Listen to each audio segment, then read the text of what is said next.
વાલા વૈષ્ણવો, જય શ્રી કૃષ્ણ. હું મા નાતુરી આપ સર્વે વૈષ્ણવોનો આજના આ અલૌકિક સત્સંગમાં હાર્દિક સ્વાગત કરું છું. આપ સર્વે વૈષ્ણવોને પૂજ્યપાદ ગોસ્વામી 108 શ્રી હરિરાયજી મહારાજ શ્રી પોરબંદરવાળા કે જે શ્રી જયવલ્લભ બાવાના પિતાશ્રી છે, એમના પ્રાકટ્ય દિવસની ખૂબ ખૂબ મંગલ વધાય. કરે કરાવે શ્રીનાથજી એવું હું ઘણી વખત કહેતી હોય છે. એનો અનુભવ પ્રભુ કરાવે પણ છે.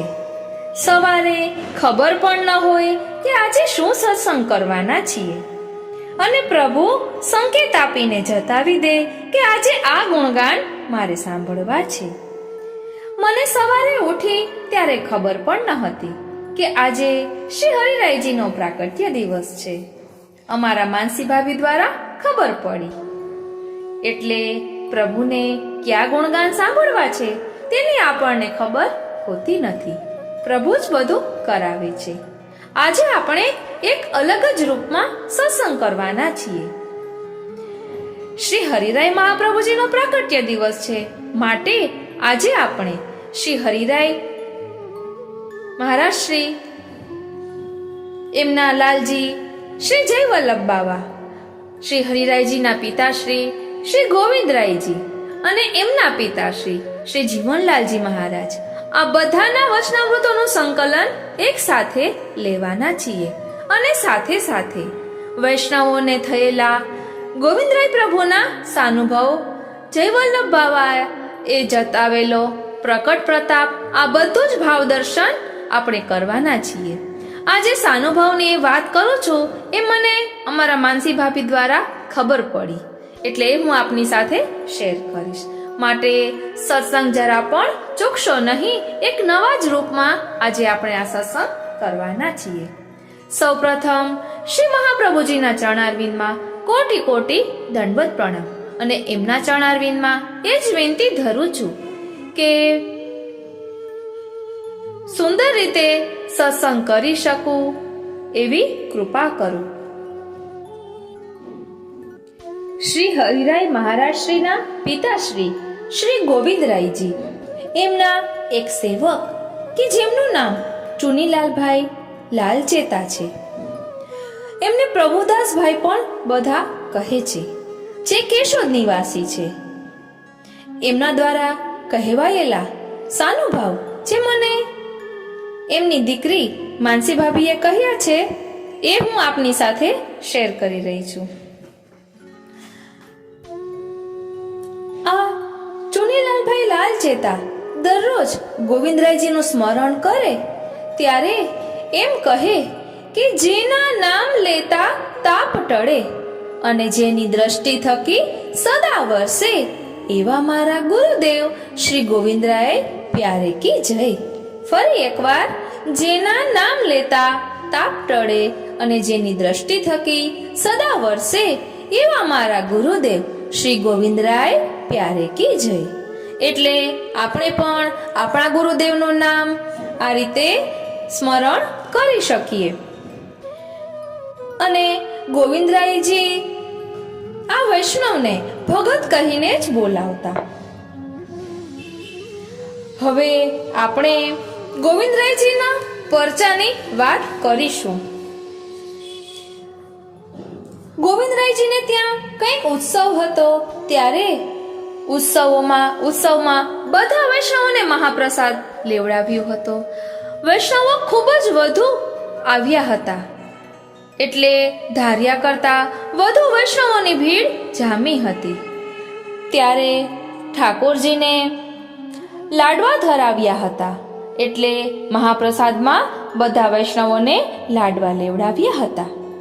ત્યારે જે રૂમમાં આ મહાપ્રસાદ રાખ્યો હતો, ત્યાં આ ચુનીલાલભાઈ ગયા તો 2 ચોકી લાડવાની બાકી હતી, અને ઘણા બધા વૈષ્ણવો હજી મહાપ્રસાદ લેવાના બાકી હતા.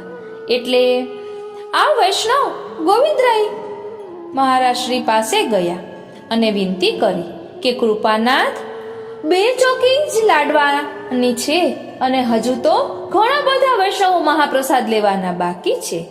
ત્યારે ગોવિંદરાયજીએ કહ્યું કે જાઓ તમે રૂમ ખોલીને જુઓ.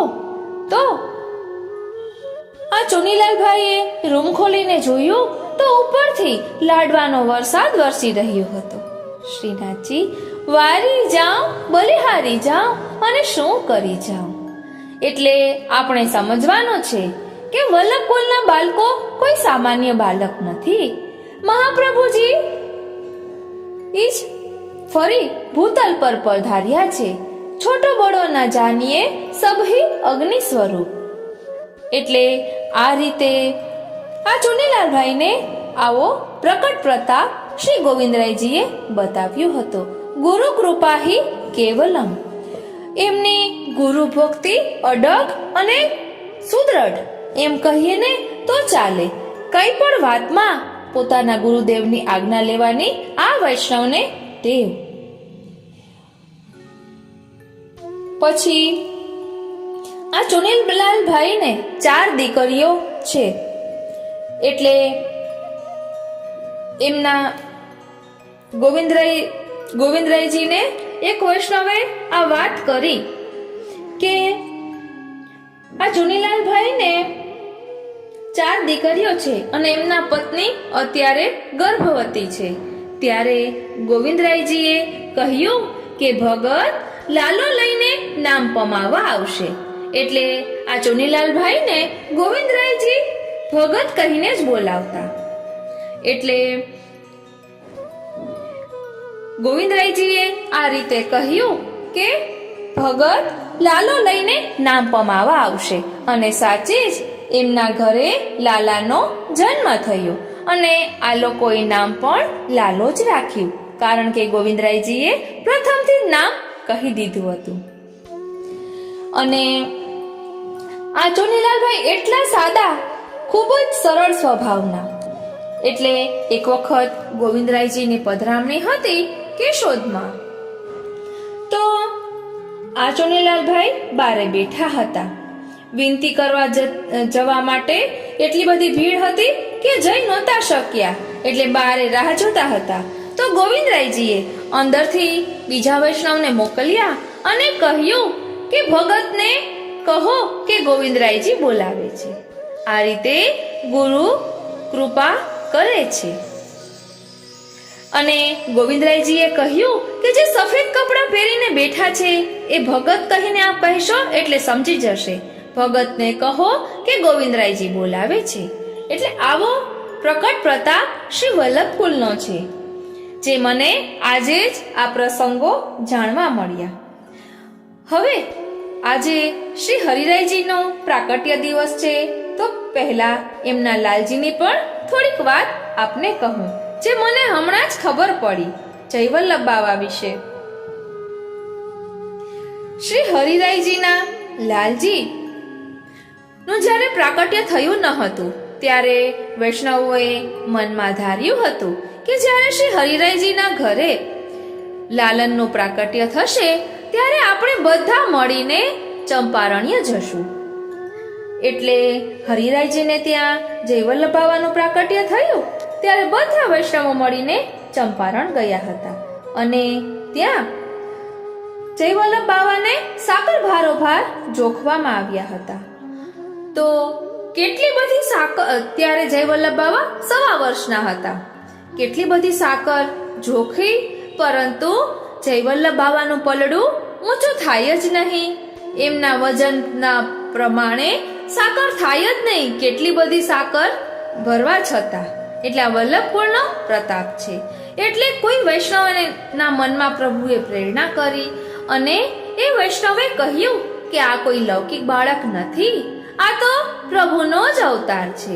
માટે તુલસી દલ પધરાવો તો પલડું સરખું થશે. તો ત્યારબાદ તુલસી દલ સાકરની ઉપર પધરાવ્યું ત્યારે બંને પલડા સરખા થયા અને જયવલ્લભ બાવાને સાકર બારોબાર જોખ્યા. એટલે આવો પ્રકટ પ્રતાપ વલ્લભકુલનો છે. વારી જાઉં બલિહારી જાઉં અને શું કરી જાઉં. અને અત્યારે વલ્લભકુલ આપણા પર કેટલી કૃપા વરસાવી રહ્યા છે. એમના વચનામૃતો દ્વારા વેણુનાદ રૂપી વલ્લભની વાણી એમનેમ નથી કહેવાતું. આપણને જે વલ્લભ કુલના વચનામૃતમાં રુચિ હોય એમની આજ્ઞાનું પાલન યથા શક્તિ કરવું જોઈએ. એટલે આ બધું જે મને માનસી ભાભીએ કહ્યું હતું એ મેં આપની સાથે શેર કર્યું. હવે મારી પાસે શ્રી હરિરાયજીના વચનામૃત બિરાજે છે. ભક્તિ પોષણમાં આપે ભક્તિ પોષણ વિશે થોડુંક જે કહ્યું હતું એ વચનામૃત બિરાજે છે, અને સાથે સાથે એમના પિતાશ્રી ગોવિંદરાયજીના વચનામૃતનું થોડુંક સંકલન જોઈશું, અને સાથે સાથે શ્રી હરિરાયજીના દાદા એટલે તાજશ્રી શ્રી જીવનલાલજી મહારાજશ્રી એમના વચનામૃતની પણ થોડીક ઝાંખી કરીશું, કે જેના કારણે ગાગરમાં સાગર સ્વરૂપે આજે આપણે આ વલ્લભ કુલની 4 પેઢીના વચનામૃતનું ભાવ દર્શન કરીએ. અને હમણાં થોડાક દિવસ પહેલા જ મેં જય વલ્લભ બાવાના વચનામૃત સાંભળ્યા હતા, તેની પણ થોડીક વાત કરીશ, કે જેના કારણે આપણે વધુ જાણી શકીએ.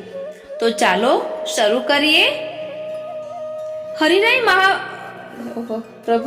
હરિરાય મહારાજ શ્રીના પ્રાકટ્ય દિવસ પર એમની 4 પેઢીઓના વચનામૃતનું સંકલનનું ભાવ દર્શન કરીએ. ભક્ત કવિ શ્રી દયારામભાઈ રચિત ભક્તિ પોષણ ભાવાર્થ સહિત મારી પાસે બિરાજે છે. તેમાં પૂજ્યપાદ ગોસ્વામી 108 શ્રી હરિરાયજી મહારાજશ્રીના વચનામૃત બિરાજે છે. તેનું આપણે રસ દર્શન કરીએ. પ્રાક કથન ચિંતા સંતાન હંતારો યત્પાદાંબુજ રેણવઃ સ્વીયાનામ તાનિજાચાર્યાન પ્રણમામિ મુહુર્મુહુ. ભક્તિ પોષણની રચના ભક્ત કવિ શ્રી દયારામભાઈએ વેદ, ગીતા, બ્રહ્મસૂત્ર અને શ્રીમદ ભાગવત પુરાણ અને સ્મૃતિઓમાં અણુભાષ્ય, નિબંધ અને ષોડશ ગ્રંથોમાં આવેલા સિદ્ધાંતોને આધારે જ અનુસરીને કરી હોય એમ લાગે છે. એમાંના ઘણા ખરા સિદ્ધાંતો સાંપ્રદાયિક હોવા છતાંય ભક્તિ પોષણ સર્વમાન્ય, સર્વગામી અને સર્વદેશીય બની શકે એવું છે.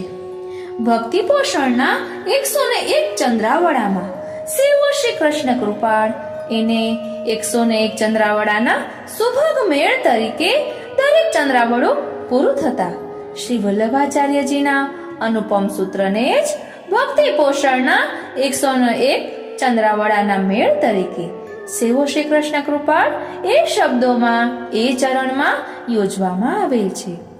ગુરુનું સ્વરૂપ, બ્રહ્મનું સ્વરૂપ, નવધા ભક્તિ, પ્રેમ લક્ષણા ભક્તિ, પ્રેમ, આસક્તિ, વ્યસન અને તન્મયતા, અંશ અંશી ભેદ, અન્યાશ્રય, અસમર્પિત વસ્તુનો ત્યાગ, સત્સંગ ને દુસંગનો ભેદ, સેવા અને પૂજાનો ભેદ, જ્ઞાન વૈરાગ્ય અને ભક્તિનો તફાવત, માયાનું સ્વરૂપ, વૈષ્ણવના લક્ષણ, જીવના સર્વ સમન્વય અને સર્વમાન્ય ધર્મ, આ બધા સિદ્ધાંતને સરસ અને સરળ ભાષામાં એવા સચોટ રચવામાં આવ્યા છે કે તે તરત જ હૃદયમાં સુસરવા ઉતરી જાય છે. ભક્તિ પોષણના છેલ્લા ચંદ્રાવળામાં કવિશ્રીએ પોતાનો પરિચય આપ્યો છે. તેઓ શ્રી કાકા વલ્લભજીના સેવક હતા. કાકા વલ્લભજી શ્રી મહાપ્રભુજીથી 6ઠી પેઢીએ અને અમારાથી 11મી પેઢીએ પ્રગટ્યા હતા. પુષ્ટિ માર્ગમાં શ્રી કાકા વલ્લભજી મહારાજનું સ્થાન યથાર્થ જ અગ્રગણ્ય અને માનભર્યું છે. એઓ શ્રી મહાન વિદ્વાન, સેવાપરાયણ અને કાર્યક્ષમ આચાર્ય હતા. આવા સમર્થ ગુરુ પાસેથી બ્રહ્મ સંબંધ દીક્ષા લીધેલ ત્યારથી તેમની ભક્તિ ભાવનામાં વૃદ્ધિ થતી ગઈ અને સંપૂર્ણ રીતે પુષ્ટિ ભક્તિમાં રંગાઈ ગયા. તેમની ગ્રંથ રચનાઓ લગભગ 125 ઉપરાંતની મળે છે. તે ઉપરાંત સેંકડોની સંખ્યામાં ગરબા-ગરબીની રચનાઓ ઉપલબ્ધ છે. તે પૈકીની એક રચના આ ભક્તિ પોષણ છે. આ ભક્તિ પોષણના ચંદ્રાવળાનું વિવેચન છેલ્લા 5 વર્ષ થયા ક્રમશઃ શ્રી વલ્લભ સુધા સામયિકમાં પ્રસિદ્ધ થતું હતું. તે અમારા વાંચવામાં આવતું. છેલ્લા એકાદ વર્ષમાં પોરબંદરથી રાજકોટ આવવાનું અવારનવાર થાય છે. તે સમય દરમિયાન ભક્તિ પોષણના ચંદ્રાવડાના વિવેચક પરમ ભક્ત શ્રી મુખિયાજી મથુરાદાસ જીવરાજભાઈ હિંગણ ઘાટવાળાનો મિલાપ થયો. તેમની સંપ્રદાયના સાહિત્ય પ્રત્યેની ભાવના જોઈ અત્યંત પ્રસન્નતા થઈ. મુખિયાજીએ ગદ્ય પદ્ય ઘણું સાહિત્ય લખેલું છે. તે પૈકી ઘણું સાહિત્ય પુસ્તક રૂપે તેમજ સંપ્રદાયના સામયિકોમાં લેખો તેમજ પદ્ય સાહિત્ય, ધોળ રચના, ધોળ ગરબા પ્રસિદ્ધ થતા રહ્યા છે. તેઓએ ઉપનામ માધુરીથી રચનાઓ રજૂ કરે છે. શ્રીનાથજી, આ મને નહોતી ખબર. આ નામ તો સાંભળ્યું હતું હિંગણ ઘાટવાળાનું.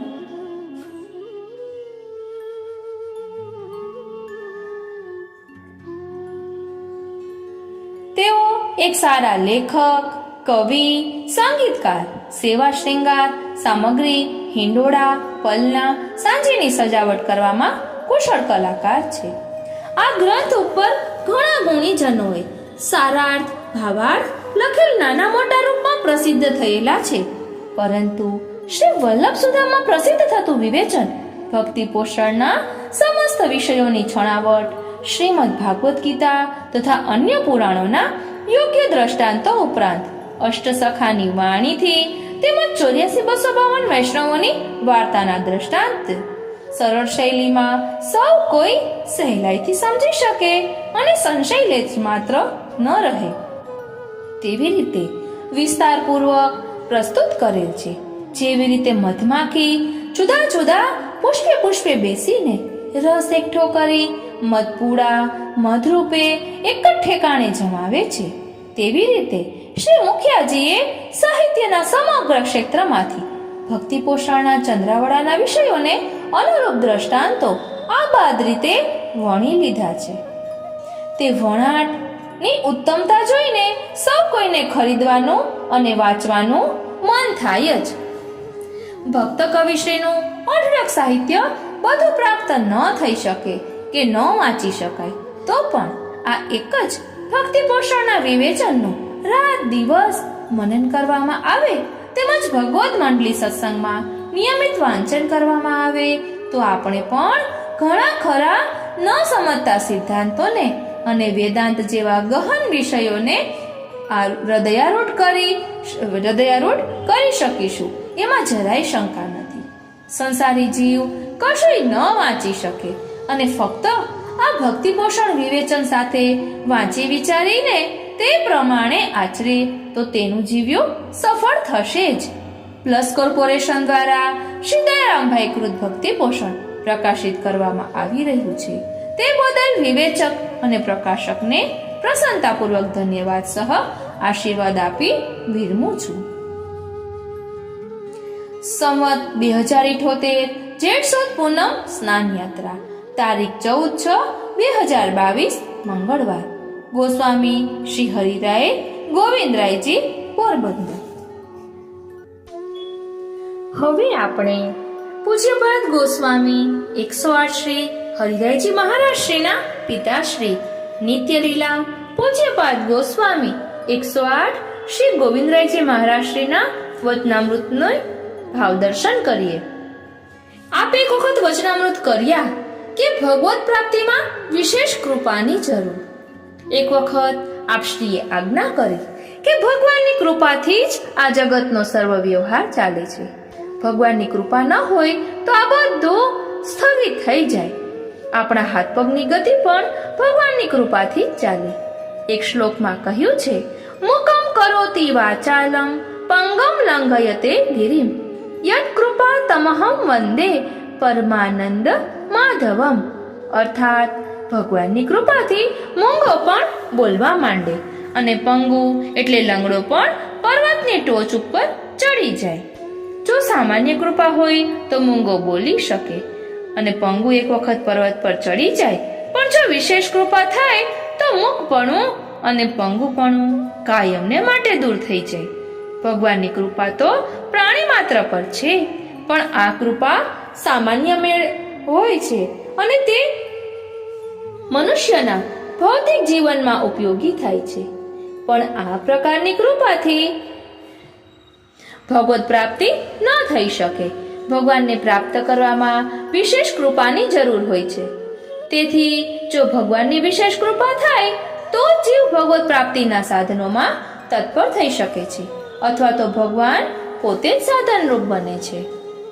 અહીં આપશ્રીએ એક દ્રષ્ટાંત આપ્યું છે કે દરેક મનુષ્યો પોતાના ઘરમાં રહેતા હોય છે. તેમાં બધા જરૂરી સાધનો પણ હોય છે. દરરોજ રસોઈ પણ બનતી હોય છે. રસોઈ બનાવવાના સાધનો અને સામગ્રી પણ હોય છે. ઓઢવા પાથરવાના સાધનો પણ હોય છે. પણ આ બધું દૈનિક જીવનમાં ઉપયોગી થાય તેટલું જ હોય છે. પણ જો લગ્ન આદિ પ્રસંગ કરવો હોય તો આ બધા સાધનો ઓછા પડે. તેને માટે વિશેષ સાધનોની જરૂર પડે. આવનારા મહેમાનો માટે ઉતારાપણાની માટે વિશેષ મકાનો જોઈએ. જમવા માટે વિશેષ સામગ્રી જોઈએ. ઘરના બૈરાઓથી તે રસોઈ ન બને ઇત્યાદિ. તેવી જ રીતે ભગવત પ્રાપ્તિ માટે વિશેષ કૃપાની જરૂર હોય છે. પણ સામાન્ય કૃપાથી ભગવત પ્રાપ્તિ ન થઈ શકે. આ પ્રકારની વિશેષ કૃપા થવી એ ભગવાનની ઈચ્છાને આધીન છે. તેમાં જીવનો કંઈ પ્રયત્ન કામ લાગતો નથી. પણ પુષ્ટિમાર્ગીય જીવો પર વિશેષ કૃપા કરવાની ઈચ્છાથી જ શ્રી મહાપ્રભુજીનું પ્રાકટ્ય આ ભૂતલ ઉપર થયું છે. શ્રી મહાપ્રભુજીને શરણે જવાથી ભગવાનની વિશેષ કૃપા થાય છે. કૃપા ભગવાનની શક્તિ છે. ભગવાનમાં આવી દ્વાદશ શક્તિઓ રહેલી છે અને તે મૂર્તિમાન સ્વરૂપે સદા ભગવાનની સેવામાં હાજર રહે છે. તે દ્વાદશ શક્તિઓથી સેવાતા ભગવાનના દર્શન અક્રૂરને મથુરા ગમન વખતે શ્રી યમુનાજીના જલમાં ભગવાને કરાવ્યા હતા. આપશ્રીએ એક વખત વચનામૃત કર્યા કે ભક્તિમાં બદલાની આશા ન રાખવી. એક વખત હીરાભાઈ તાજાવાડાના કોઈ સગાને ત્યાં શ્રીમદ ભાગવત સપ્તાહ હતી. તેમાં આપશ્રીને પધરાવ્યા હતા. આપશ્રીની સાથે હું પણ ગયો હતો. ત્યાં વ્યાસપીઠ ઉપર વિષ્ણુભાઈ વેણીલાલ ભટ્ટ હતા. વિષ્ણુભાઈએ વિનંતી કરી. આદર સહિત આપશ્રીને વ્યાસપીઠ ઉપર પધરાવ્યા. કથામાં સાંદીપની ઋષિના આશ્રમે ભગવાન શ્રી કૃષ્ણ વિદ્યા ભણવા પધાર્યા હતા. તે પ્રસંગ ચાલતો હતો. તેથી આપશ્રીએ તે કથાના અનુસંધાનમાં વચનામૃત કર્યા. આગળના સમયમાં વિદ્યાર્થીઓ ઋષિમુનિઓના આશ્રમોમાં વિદ્યા સંપાદન કરવા માટે જતા. ઋષિમુનિઓ વિના વેતન વિદ્યા ભણાવતા અને વિદ્યાર્થીઓને પોતાના પુત્ર સમાન ગણીને તેમની પ્રેમથી વિદ્યા ભણાવતા અને વિદ્યાર્થીઓ પણ પોતાના ગુરુને પોતાની શક્તિ અનુસાર ગુરુ દક્ષિણા આપતા. ભગવાન શ્રી કૃષ્ણ સાંદીપની ઋષિના આશ્રમમાં વિદ્યા ભણવા ગયા હતા અને ત્યાં 64 વિદ્યા ભણ્યા હતા. પછી જ્યારે ઘરે પધારવા નીકળ્યા ત્યારે ભગવાને પોતાના ગુરુને નમ્રતાથી કહ્યું કે આપની કૃપાથી હું 64 વિદ્યા શીખ્યો. તેનો બદલો તો હું વાળી શકું તેમ નથી, પણ મારે કંઈક ફૂલ પાંખડીના રૂપમાં આપને ગુરુ દક્ષિણા આપવી જોઈએ. તેથી આપ મને આજ્ઞા કરો કે મારે આપને શું આપવું. ભગવાન અહીં વિદ્યાર્થીનો આદર્શ રજૂ કરે છે કે વિદ્યાર્થીઓએ ગુરુ સમક્ષ કેમ બોલવું. ત્યારે સાંદીપની બોલ્યા, પ્રભુ મારે તો કંઈ જોઈતું નથી. કારણ કે સાંદીપની જ્ઞાની ભક્ત હતા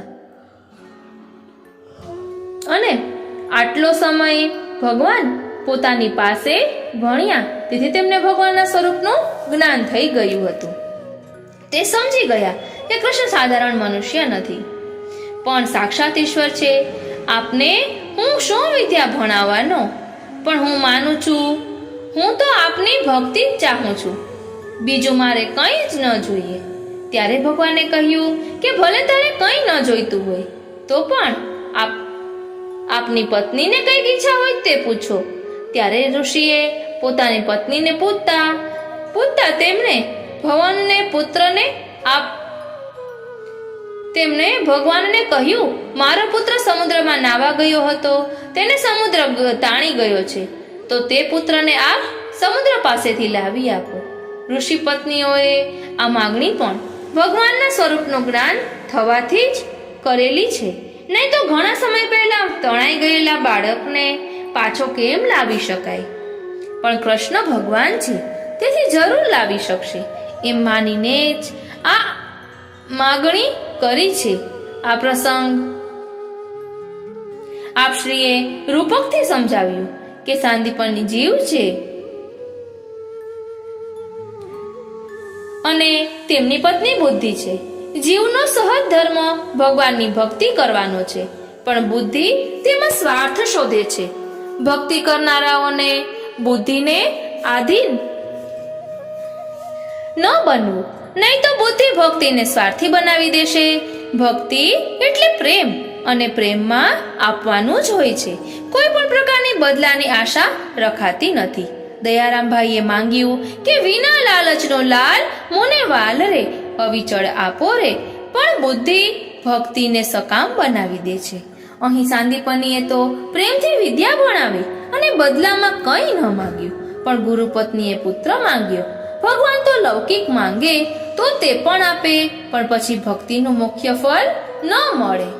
ગુરુપુત્રને લેવા માટે ભગવાન સમુદ્ર તટે પધાર્યા અને સમુદ્રને બોલાવી ગુરુપુત્રની માગણી કરી.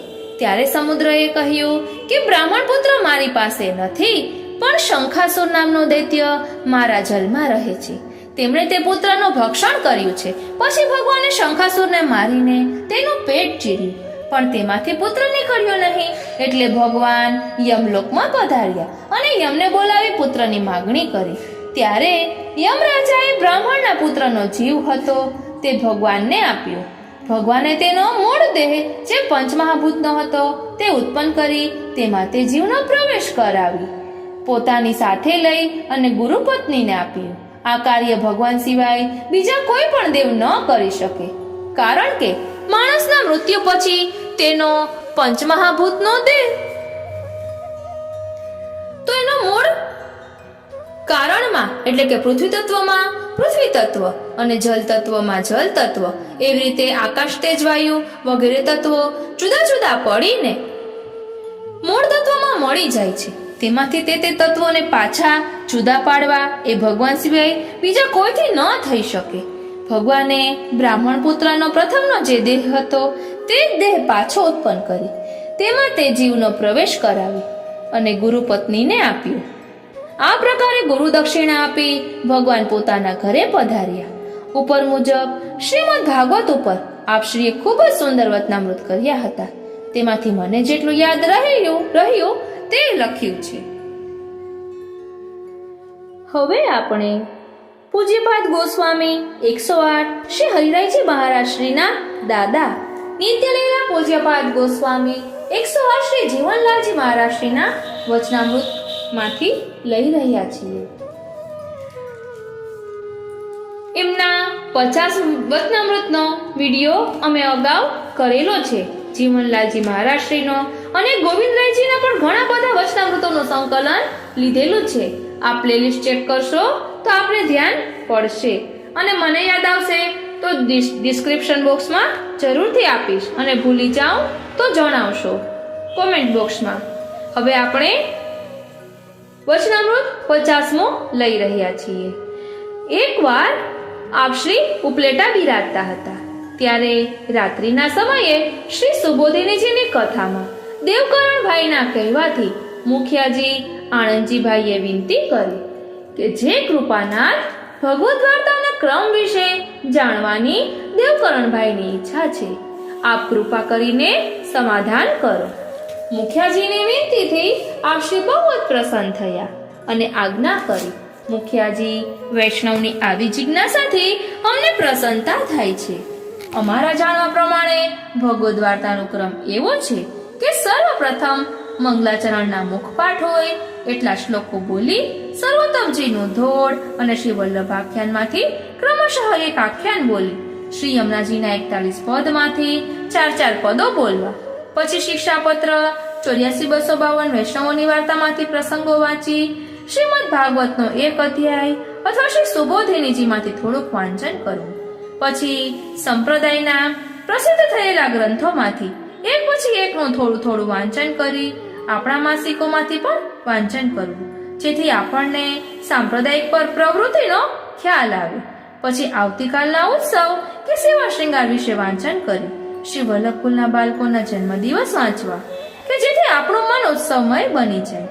ત્યાર પછી 84-252 નું ધોળ વારાફરતી બોલી આશ્રયના પદ બોલી, ભરોસો દ્રઢઈન ચરણન કેરો બોલી જયનાથ સાથે વાર્તાનો ક્રમ પૂર્ણ કરવો. ઇતિ શ્રી જીવનલાલજી મહારાજ શ્રીના વચનામૃત 50મો. આ રીતે ફરી એકવાર પૂજ્યપાદ ગોસ્વામી 108 શ્રી હરિરાયજી મહારાજ શ્રીને ખૂબ ખૂબ મંગલ વધાય. આપના ચરણારવિંદમાં એ જ વિનંતી ધરીએ છીએ કે આપ આવી જ કૃપા અમારા પર વરસાવતા રહો. આજનો આ સત્સંગ શ્રીનાથજી, શ્રી યમુનાજી અને શ્રી મહાપ્રભુજીના ચરણારવિંદમાં સમર્પિત કરું છું. અને હા, કરે કરાવે શ્રીનાથજી, પ્રભુએ પ્રેરણા કરી એટલે આ રીતે 4 પેઢી વલ્લભકુલની એક સાથે વચનામૃતનું સંકલન એક નવા જ રૂપમાં લીધું છે. સૌપ્રથમ ત્રિવેણી સંગમ યાદ આવ્યું હતું. ત્યાર પછી એમ થયું કે 4 પેઢીના વચનામૃત બિરાજે છે તો 4 પેઢીના વચનામૃત સાથે લઈએ.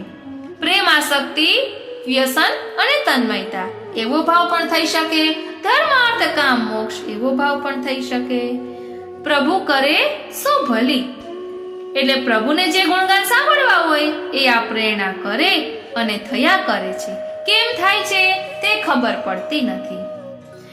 પ્રાચીના પપ્પા દુકાને ગયા ત્યારે પૂછ્યું કે આજે શું સત્સંગમાં કરવાની છો? તો મેં કીધું હજી કઈ ખબર નથી. ત્યાં તો થોડીક વારમાં આ ખબર પડી કે આજે પ્રાકટ્ય દિવસ છે શ્રી હરિરાયજીનો. તો આપણે આ લીધું. ગઈકાલે કિશોરચંદ્ર બાવાશ્રીનો પ્રાકટ્ય ઉત્સવ હતો.